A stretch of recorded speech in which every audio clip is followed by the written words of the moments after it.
Hello, সম্মানিত দর্শক, আমন্ত্রণ জানাচ্ছি রূপসী বাংলা টেলিভিশনের বিশেষ আলোচনায়। আজ আমরা আলোচনা করব গুজব নিয়ে। বিশেষ করে সামাজিক যোগাযোগ মাধ্যমে কিংবা অন্যান্য যোগাযোগ মাধ্যমে যে আহ, একটি অভিযোগ শোনা যায়, সেটা হলো গুজব একজন আরেকজনের সম্মানহানি করে। ঠিক আজকের বিষয়টা এইভাবে যদি শুরু করি, আজকে জাতীয় প্রেস ক্লাবের সামনে সকাল 10টা থেকে 11টার দিকে একটি মানববন্ধন অনুষ্ঠিত হয়েছে। সেখানে একজন সংবাদকর্মী এখানে অভিযোগ করে তুলেছেন। জেলা পর্যায়ের একজন সংবাদকর্মী, যিনি নেত্রকোনা জেলার পুলিশ সুপারের বিরুদ্ধে একটি অভিযোগ এনেছেন। সেটা হলো যে তার বিরুদ্ধে গুজবের একটা অভিযোগ আনা হয়েছে। সেই সাথে তিনি যে অভিযোগটি করেছেন সেটা হলো যে তার বিরুদ্ধে তিনি একজন সংবাদকর্মী এবং তার বিরুদ্ধে মিথ্যা মামলা দিয়ে তাকে 2 মাসের মতো কারা অন্তরীণ রেখেছেন এবং সেই দুটি মামলায় মিথ্যা। অন্যদিকে কয়েকদিন আগে জেলা পুলিশের পক্ষ থেকে বলা হয়েছে যে একটি প্রেস রিলিজ সংবাদকর্মীদেরকে দেওয়া হয়েছে, সেখানে বেশ কিছু আলোচনার অবতারণা তৈরি হয়েছে বলে মনে করি। সেই বিষয়টি নিয়ে মূলত আজ আলোচনা করব। আমাদের সঙ্গে রয়েছেন ভুক্তভোগী মিস্টার লুৎফুজ্জামান ফকির। তিনি নেত্রকোনার একজন সংবাদকর্মী এবং তিনি আজ স্থানীয় পর্যায়ে এর বিচার না পেয়ে জাতীয় প্রেস ক্লাবের সামনে দাঁড়িয়ে তার মনের কষ্টগুলো বলেছেন। সেই বিষয়গুলো নিয়ে মূলত আলোচনা করবো। জনাব লুৎফুজ্জামান ফকির, আপনাকে স্বাগত জানাচ্ছি রূপসী বাংলা টেলিভিশন স্টুডিওতে। আপনাকেও ধন্যবাদ।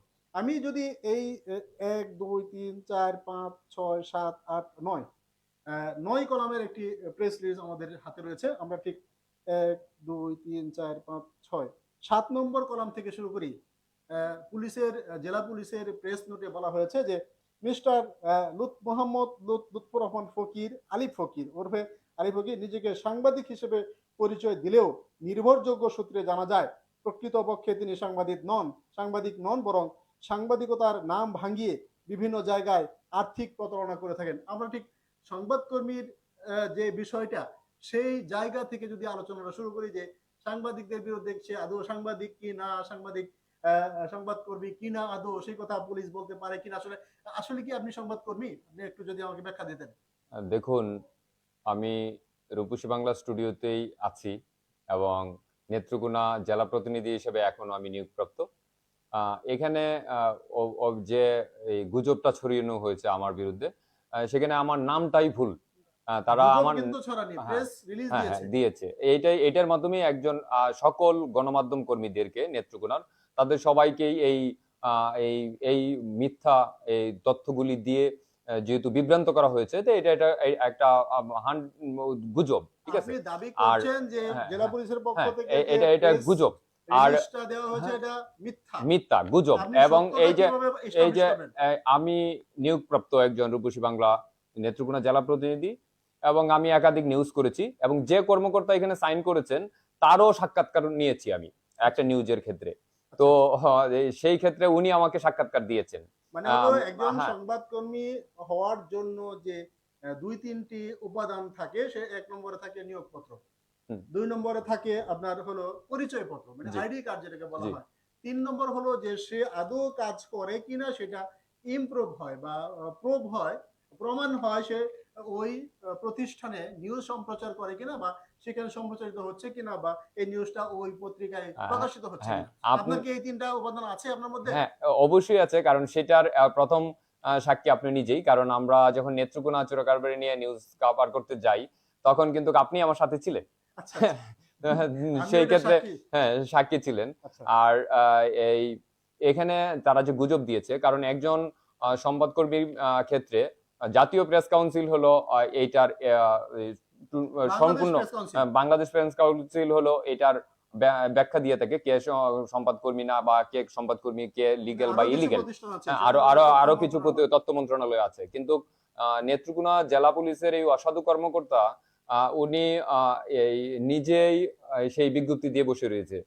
আসলে পুলিশের একটা প্রশ্ন তৈরি হয়েছে, পুলিশ এখানে হলো সংবাদকর্মী, কেউ সংবাদকর্মী বা সংবাদকর্মী কি না, সেই সার্টিফিকেট পুলিশ দেওয়ার অধিকার পুলিশের আছে কিনা? এটা সম্পূর্ণরূপে এখতিয়ার নাই। আর হলো আমি মনে করি যে নেত্রকোনার এই ফয়েজ আহমেদ এসপি উনি বাংলাদেশ পুলিশের মান সম্মান নষ্ট করেছেন এবং বাংলাদেশ পুলিশকে এক ধরনের বিতর্ক সৃষ্টি করার জন্যই উনি এখানে এই প্রেস নোটের মধ্যে একাধিক ভুল তথ্য এবং গুজব ছড়িয়েছেন।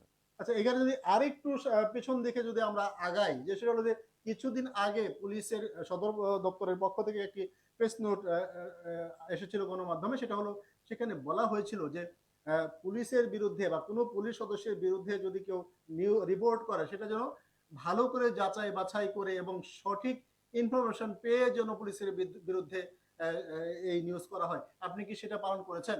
হ্যাঁ, আমি যথাযথভাবেই পালন করেছি এবং আমি সম্পূর্ণ তথ্যপত্র সংগ্রহ করে এবং প্রমাণ সহকারে আমি করেছি। কেননা আমাদের কিন্তু দিন শেষে আমাদের যাই পুলিশের যতই সমালোচনা করি না কেন, অসাধু কর্মকর্তা থাকুক বা না থাকুক, এই অল্প কিছু অসাধু কর্মকর্তা আছে। বাংলাদেশ পুলিশ কিন্তু অত্যন্ত সম্মানের সহিত কাজ করে থাকে এবং বাংলাদেশ পুলিশ যুদ্ধে, মুক্তিযুদ্ধে একমাত্র প্রতিরোধ, সশস্ত্র প্রতিরোধ তারা করেছে এবং বাংলাদেশ স্বাধীন হওয়ার ক্ষেত্রে পুলিশের যথেষ্ট পরিমাণ অবদান আছে। আর সেই ক্ষেত্রে বাংলাদেশ পুলিশের সাথে আমার খুব ভালো একটা সম্পর্ক এবং 18 কোটি মানুষের মধ্যে যদি কম্পেয়ার করেন প্রথম 5 জন এই নাগরিকের, প্রথম 5 জনের মধ্যে একজন আমি, যে বাংলাদেশ পুলিশের সাথে সুসম্পর্ক আমার বজায় আছে।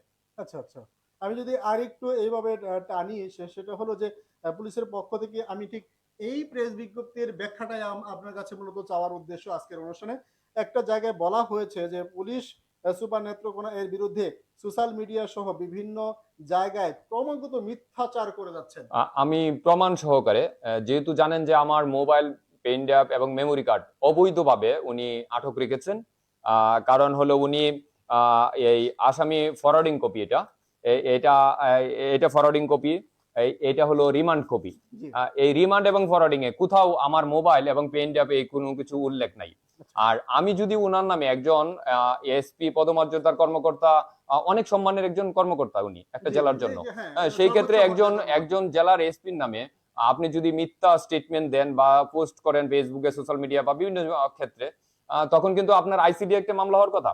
এবং উনি আমার নামে এই যে মানে হাওলাত করে এই যে মিথ্যা বিভিন্ন বাদী সংগ্রহ করে আমার নামে মিথ্যা মামলা দেওয়ার কোনো দরকার আসছে না। উনি কিন্তু ওনার, হ্যাঁ, কারণ মামলার যে বাদীদের ভাষ্য অনুযায়ী আর কি।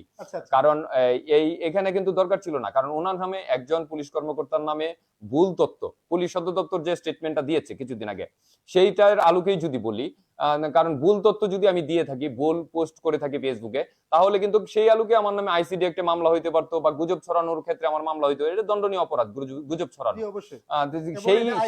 হ্যাঁ, আইসিডি একটা মামলা হইতো, কিন্তু উনি সেই ব্যবস্থা কিন্তু উনি গ্রহণ করে নাই। উনি উল্টো একটা প্রেস নোট দিয়ে আমাকে এক ধরনের অপরাধী বানিয়ে দিয়েছেন, যেটা হাইকোর্টে বলা আছে যে অপরাধ প্রমাণিত না হওয়া পর্যন্ত, বিচার না হওয়া পর্যন্ত কোনো ব্যক্তি, নাগরিককে অপরাধী বলা যাবে না। সেই ক্ষেত্রে জেলা পুলিশ ফয়েজ আহমেদ, সে আমাকে কিন্তু এক ধরনের অপরাধী বানিয়ে দিয়েছে গুজব ছড়িয়ে। আচ্ছা আচ্ছা, এটা গুজব ছড়িয়েছে। সে যদি এইভাবে একটু শুরুর দিকে যায়, যে চাকরিচ্যুত সেনা সদস্য মোহাম্মদ লুৎফর রহমান ফকির, দেখুন, আমি বাংলাদেশ বাংলাদেশ সেনাবাহিনীতে আমি হলো স্বেচ্ছায় অংশগ্রহণ করেছি। আর এই ক্ষেত্রে সকল নথিপত্র যেহেতু স্পর্শকাতর, বাংলাদেশ সেনাবাহিনীর নথিপত্রগুলি খুবই স্পর্শকাতর। আমি আমার লিখিত দিয়ে এসেছি, বাংলাদেশ সেনাবাহিনীর কাছে সেই ডকুমেন্টস আছে। এবং এক জেলা পুলিশ, মানে নেত্রকোনা জেলা পুলিশের যে ফয়েজ সাহেব এসপি, উনি অনৈতিকভাবে এই আমার নামে মিথ্যাচার করেছেন। কারণ এই একজন সেনা সদস্য, সাবেক সেনা সদস্য, কর্মরত সেনা সদস্য, তার ব্যাপারে ব্যাখ্যা দিতে গেলে বাংলাদেশ সেনাবাহিনীর আন্তঃবাহিনী গণসংযোগ বিভাগ আছে, আইএসপিআর বলা হয়, আইএসপিআর দিবে। কিন্তু এই ফয়েজ আহমেদ কি করে, একজন সেনার সাবেক এবং বর্তমান যাই হোক না কেন, তো উনি তো এই স্টেটমেন্ট দিতে পারে না। উনি কোথায় থেকে এই তথ্য পেয়েছে এবং উনি কোথায় থেকে এই বানোয়াট উদ্ভুত তথ্য পেয়েছে আমি জানি না। কারণ উনি এই সেনাবাহিনীর বিষয়টা উনি উল্লেখ করে পুরো বাংলাদেশ সেনাবাহিনী এবং প্রতিরক্ষা মন্ত্রণালয়কে উনি একটা বিতর্কের জন্ম দিয়েছেন। আচ্ছা, বিষয়টা আসলে সেনাবাহিনীর আইএসপিআর কথা বলা দরকার ছিল, যে মিস্টার লুৎফর রহমানের বিরুদ্ধে এই অভিযোগের ভিত্তিতে চাকরিটা চলে গেছে। কিন্তু এখানে জেলা পুলিশ নিজেই দায়িত্ব নিয়ে নিয়েছে। আচ্ছা, না, বোঝা গেল যে একজন সংবাদকর্মীর থেকে শুরু করে সার্টিফিকেশন থেকে শুরু করে সেনাবাহিনী সার্টিফিকেশন, আমি আপনাকে বলছি যে এই আমার হলো নিয়োগপত্র। এখন আমি রূপসী বাংলা স্টুডিওতে আমি টক শো করছি এবং আমি জেলা প্রতিনিধি, এই হলো আমার আইডি কার্ড। আচ্ছা। তো এইটাই যেহেতু উনি অস্বীকার করেছে, মানে উনি পুরো গণমাধ্যমকেই উনি বিদ্যাঙ্গুলি দেখিয়ে দিয়েছে, তাহলে আমি আর কি বলবো। আচ্ছা, এইখানে আরেকটা ব্যাপার যে 3 নম্বর প্যারায় বলা হয়েছে দুটো মামলার ক্ষেত্রে সুনির্দিষ্ট অভিযোগের প্রেক্ষিতে সুনির্দিষ্ট আইনি প্রক্রিয়া অনুসরণ করে তার বিরুদ্ধে আইনগত ব্যবস্থা গ্রহণ করা হয়েছে। এটা আসলে কি তাই? এটা সম্পূর্ণ ভুল। কারণ এই যে দর্শন মামলাটা, জি। এটা এই এই কথিতবাদী উনি আদালতের মাধ্যমে সেই মামলাটা করেছে। আদালতের মাধ্যমে মামলাটা করার পরে আদালত বৃহস্পতিবার, এপ্রিল মাসের 4 তারিখ বৃহস্পতিবার এই মামলাটার আদেশ দিয়েছেন মাননীয় আদালত, যে 3 কার্য দিবসের মধ্যে তদন্ত করে এফআইআর রুজু করতে। কিন্তু এসপি ফয়েজ আহমেদের নেতৃত্বে এই মামলাটা মাত্র মাননীয় আদালত আদেশ দেওয়ার মাত্র 9 ঘন্টার মধ্যে পরের দিন শুক্রবার মামলাটা রুজু করেছে। এত তাড়াতাড়ি, মানে কাগজটাও তো আদালত থেকে যাইতে হবে থানাতে, আদালত থেকে এই কাগজটা থানায় যাইতে গেলে মিনিমাম রবিবার দরকার, কিন্তু তারা সেই সুযোগ না নিয়ে, কারণ একটা স্পর্শকাতর একটা দর্শন মামলা 3 দিনেও হয় না সাধারণত তদন্ত করা, কিন্তু তারা কিন্তু পরের দিন শুক্রবার 9 ঘন্টার মধ্যে মামলা রুজু করে ফেলেছে। কিন্তু পুলিশ কিন্তু এখানে বলছে তাদের ভাষ্য অনুযায়ী যে আপনি নারী কেলেঙ্কারির কারণে সেনাবাহিনী হতে চাকরিচ্যুত হয়েছেন। এইটা তো আমি বললামই যে ওনারা হলো বাংলাদেশ সেনাবাহিনীকে বিতর্কিত করার জন্য এরকম একটা প্রেস নোট দিয়েছে, যেটা সম্পূর্ণ ভিত্তিহীন। এবং আমি আপনাকে বললাম যে আমি এরকম কোনো অপরাধ আমার নাই। তো উনি এটা কি করে দিয়েছে, সেনাবাহিনীর স্পর্শকাতর ব্যাপারে উনি কিভাবে হস্তক্ষেপ করতে পারেন সেটা আল্লাহ ভালো জানেন। আমার কাছে মনে হচ্ছে যে এই এসপি ফয়েজ আহমেদের মানসিক সমস্যা আছে। উনাকে আসলে উনি বাংলাদেশ পুলিশের মান সম্মান ক্রমান্বয়ে মান সম্মান নষ্ট করছে। আর মামলা সংক্রান্ত যেটা বলেছেন, আমাকে ধরে নিয়ে আসছে 21শে মার্চ সকাল 9টায়, ওই দিন বৃহস্পতিবার ছিল। তো বৃহস্পতিবার সারাদিন আদালত চলেছে, আমাকে নির্যাতন করে যখন আমাকে অজ্ঞান করে ফেলছে, আমার জ্ঞান ফেরার অজ্ঞান থাকার কারণে কিন্তু সারাদিন আমাকে আদালতে তুলতে পারে নাই, ঠিক আছে, তুলতে পারে নাই, যার কারণে কিন্তু আমাকে সন্ধ্যার সময় যেন তেন করে কারাগারে পাঠিয়ে দিছে। তারপরে হলো মামলায় ফরওয়ার্ডিং কপিতে, মামলার ফরওয়ার্ডিং কপিতে হলো আপনার এই যে ফরওয়ার্ডিং কপি, মামলার ফরওয়ার্ডিং কপিতে কোথাও উল্লেখ নাই মোবাইলের কথা। আচ্ছা। তা একজন বাংলাদেশের যে কোনো নাগরিকই হোক, গণমাধ্যম কর্মী হোক এবং যে কোনো নাগরিক হোক, তার যদি কিছু জব্দকৃত মালামাল থাকে সেটা সিজার লিস্ট করতে হবে, সিজার লিস্ট করে মামলায় সেটা দেখাইতে হবে এবং দেখাইতে হবে। এরপরে দেখেন এই যে রিমান্ড চাওয়া হয়েছে, রিমান্ডের মধ্যেও কিন্তু সে উল্লেখ করে নাই, এবং 2বার অনৈতিকভাবে রিমান্ড চাওয়া হয়েছে। একই গ্রাউন্ডে 2বার রিমান্ড চাইতে পারে না, সেটাও বেআইনি। এবং এই বাংলাদেশ পুলিশের পুরো এই ফয়েজের কথাবার্তা শুনে যে তার কর্মকর্তারা যে পদক্ষেপগুলি নিয়েছেন, সেটা হলো পুরো প্রাণপ্রিয় বাংলাদেশ পুলিশ বাহিনীর, মানবিক পুলিশ বাহিনীর বিরুদ্ধে তারা কাজ করেছেন এবং পুলিশ বাহিনীর মান সম্মান নষ্ট করেছেন। আচ্ছা, আমি একটু ব্যক্তিগত তথ্য জানতে চাই, আপনি কি নিয়মিত মাদক সেবন করেন? এই ক্ষেত্রে হলো খুবই ভালো একটা প্রশ্ন করেছেন। আমি এখানে লিখেছে ময়মনসিংহ ডিবি টিম, মানে নিজে তো করেছে, এখানে অভিযোগ হলো অনুমান 6 মাস পূর্বে। অনুমান 6 মাস পূর্বে। অনুমান শব্দ হলো একজন এসপি, হ্যাঁ, এটা হলো নেত্রকোনা জেলা পুলিশ পুরো প্রেস নোটটাই দিয়েছে অনুমান নির্ভর করে। তার প্রমাণ হলো এখানে আমি বলি, কারণ হলো এখানে বলা হয়েছে ময়মনসিংহ ডিবি টিম ধরেছে, ঠিক আছে। ময়মনসিংহ ডিবি টিম যদি মাদক সহ আমাকে ধরে থাকে, তাদের কাছে প্রমাণ আছে, ঠিক আছে। এবং একজন নেত্রকোনা ফয়েজ আহমেদ ওই ডিবি টিমের কাছে ফোন করে জিজ্ঞেস করলেই তো জানতে পারে যে সত্য না মিথ্যা। এখানে অনুমান নির্ভর বলার কোনো দরকারই পড়ে না, কারণ এই এসপি ফয়েজই একজন মাদক সেবী, সেই কারণে সে মনে করছে সবাই মনে হয় মাদক গ্রহণ করে। আমি উনারও ড্রাগ টেস্ট চাই এবং উনাকেও মাদক উনি গ্রহণ করে কিনা সেটারও পরীক্ষা চাই, এবং আমি কোনো মাদক গ্রহণ করেছি, হ্যাঁ, ড্রপ টেস্ট চাই, এবং আমি কোনো মাদক গ্রহণ করি কিনা আমার ড্রপ টেস্টও করা হোক, করলেই তো প্রমাণ হয়ে যাবে। আর এখানে হ্যাঁ চ্যালেঞ্জ ওনার সাথে, এবং উনি যে বলেছে কিন্তু পুলিশ কর্মকর্তাদের ড্রপ টেস্ট শুরু হয়েছিল, এখন না, আমি এখানে বলছি কলমাকান্দা থানার ওসি লুৎফুল হক এবং ডিবি সদস্য যে আমাকে নির্যাতন করেছে, কারেন্টে শক দিয়েছে মাজারুল, এবং নেত্রকোনার এসপি, এই 3 জনকেই মাদক গ্রহণ করে কিনা এটা পরীক্ষা করা হোক। আর এখানে যে ময়মনসিংহ ডিবি টিমকে বলা হয়েছে, আমি ওপেন চ্যালেঞ্জ দিচ্ছি, তারা যদি এরকম কোনোভাবে আমাকে ধরে থাকে, তাদের কাছে অবশ্যই প্রমাণ আছে, তারা প্রমাণগুলি দেখ। যদি তারা পেশাগত দায়িত্বশীল পুলিশ কর্মকর্তা হয়ে থাকেন এবং বাংলাদেশ পুলিশকে শ্রদ্ধা করে থাকেন এবং বাংলাদেশ পুলিশের পবিত্র ইউনিফর্ম তারা পরে থাকেন, তাহলে তারা এটার প্রমাণ দিতে হবে। আর যদি প্রমাণ না দেয় তাহলে আমি মানবিক পুলিশ বাহিনীর প্রধান মাননীয় আইজি মহোদয়ের কাছে আকুল আবেদন করব যে এবং প্রার্থনা করছি যে এই যে মিথ্যা গুজবটা ছড়িয়েছে সেটা যথাযথ তদন্ত করে কার্যকরী ব্যবস্থা গ্রহণ করার জন্য। কারণ আমি যদি অপরাধী হয়ে থাকি আমার আদালত আমাকে বিচার করবে, তারা যদি আইনগত ব্যবস্থা সবকিছু ঠিকভাবে করে থাকে তাহলে আদালত সেটা রায় দিবে। এইভাবে প্রেস নোট দিয়ে মাদক সেবন করেছে, কিভাবে তার কি হয়েছে, ব্যক্তিগত চরিত্র, ব্যক্তিগত ব্যক্তিগত এগুলি আনুমানিক অনুমান নির্ভর, এগুলি তো বলতে পারে না, তার কাছে অরিজিনাল ডকুমেন্টস থাকতে হবে। জি জি, এখানে আরেকটি কথা বলা হয়েছে নির্ভরযোগ্য সূত্রে জানা গেছে, এটা পুলিশের পক্ষে কি কোনোভাবেই করা সম্ভব ছিল না, নিশ্চিত করা সম্ভব ছিল না সে আদৌ কি সংবাদকর্মী কিনা, এই রূপসী বাংলা টেলিভিশনের চেয়ারম্যান টেলিফোন করতে পারে। এই ক্ষেত্রে রূপসী বাংলার আপনি যেহেতু গুরুত্বপূর্ণ দায়িত্বে আছেন, ফোনটা আপনার কাছে আসার কথা ছিল।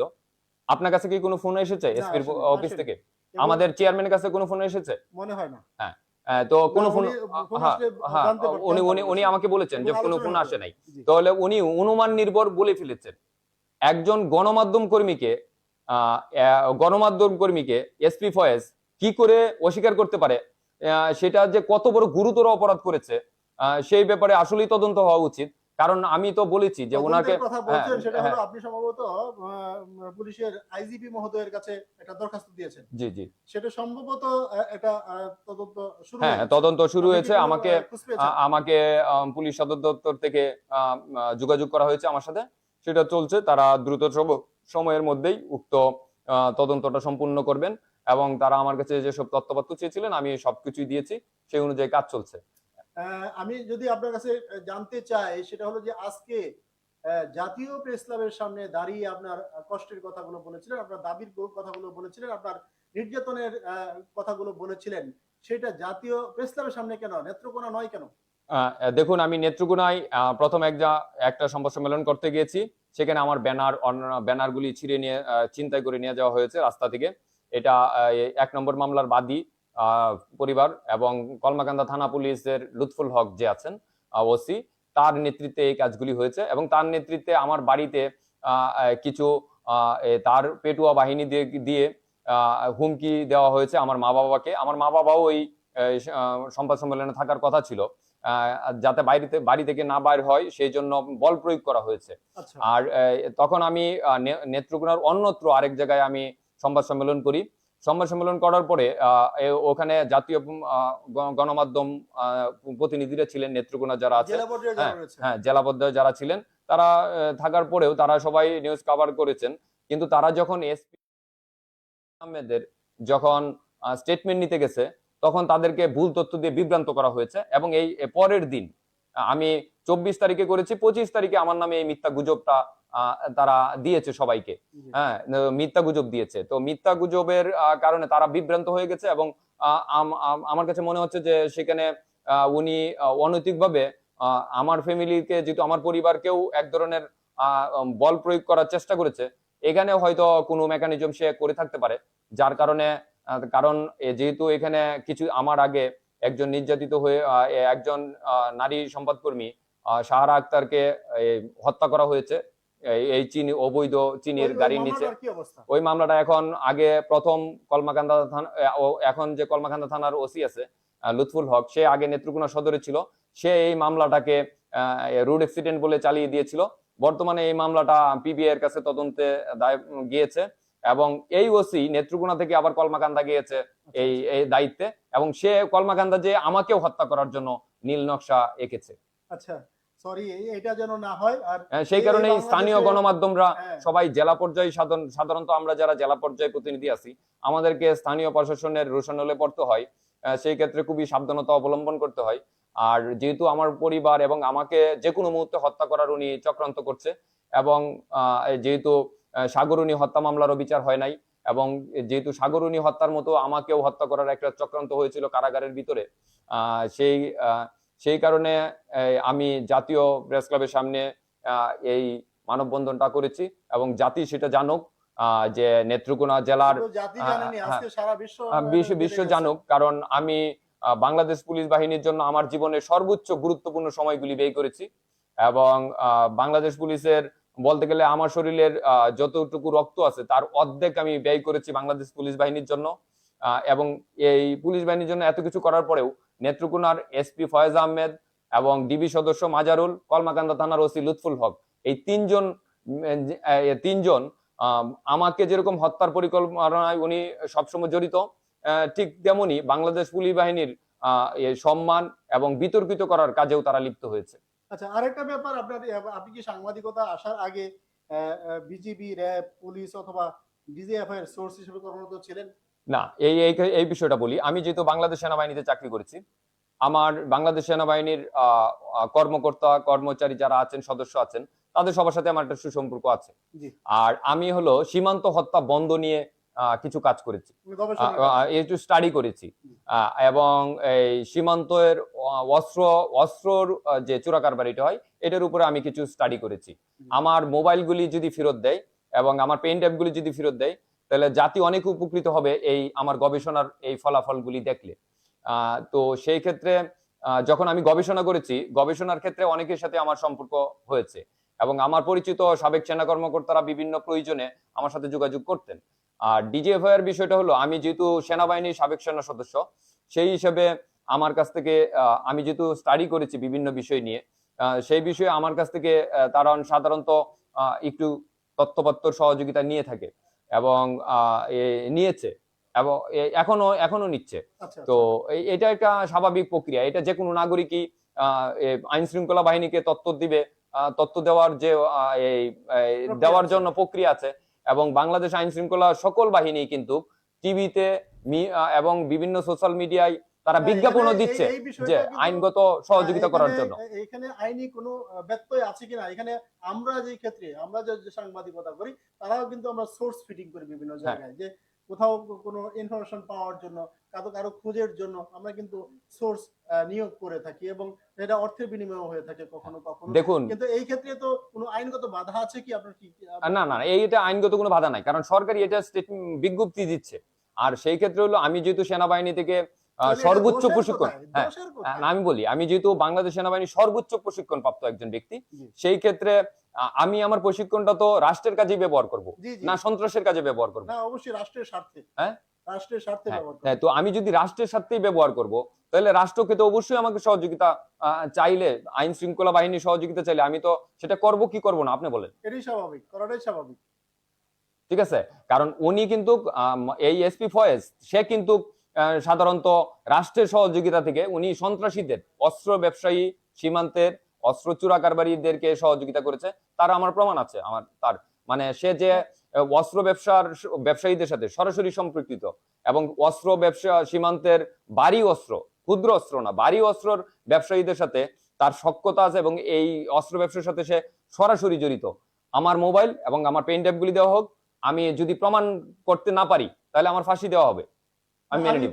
সর্বশেষ প্রশ্ন আপনার কাছে করতে চাই, সেটা হলো যে আপনি সাংবাদিকতায় এসেছেন খুব অল্প দিন এবং এইখানে একটা বড় রকমের ঝুঁকি আপনি নিয়ে ফেলেছেন, যেটা স্থানীয় সংবাদকর্মীরা নেয়নি। সেটা আপনি জাতীয় স্বার্থে বলেন, যে রাষ্ট্রের স্বার্থে বলেন, বা যেভাবেই হোক আপনি মনে করেছেন যে এই তথ্যগুলো জাতির জানা দরকার এবং এই সীমান্ত চোরাচালান বন্ধ হওয়া দরকার, সেজন্য আপনি কাজটি করেছেন। এবং শুরুতেই হলো নির্যাতনের মধ্যে পড়েছেন, কারা বরণ করেছেন 2 মাস, দীর্ঘ একটা সময়। এখন আমার আপনার কাছে কোশ্চেন, যে আপনি কি সাংবাদিকতা ছেড়ে দিবেন? কখনোই না।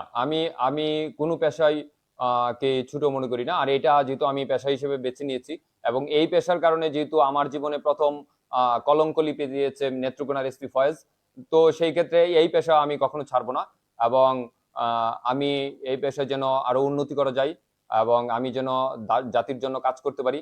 আর এই গণমাধ্যম হলো জাতির যেহেতু চতুর্থ স্তম্ভ, সেই হিসেবে আমার এখানে অবদান রাখার যথেষ্ট পরিমাণ সুযোগ আছে। আমি চেষ্টা করব রাষ্ট্র এবং বাংলাদেশের জনগণের জন্য কাজ করতে। ধন্যবাদ আপনাকে রূপসী বাংলা টেলিভিশনের স্টুডিওতে আসার জন্য এবং গুরুত্বপূর্ণ কথা বলার জন্য, এবং পুলিশের পক্ষ থেকে যে প্রেস রিলিজ দিয়ে এক ধরনের বিভ্রান্তি তৈরি করা হয়েছিল, সেই বিভ্রান্তি থেকে বিভ্রান্তির ব্যাখ্যাগুলো দেওয়ার জন্য আপনাকে ধন্যবাদ জানাচ্ছি।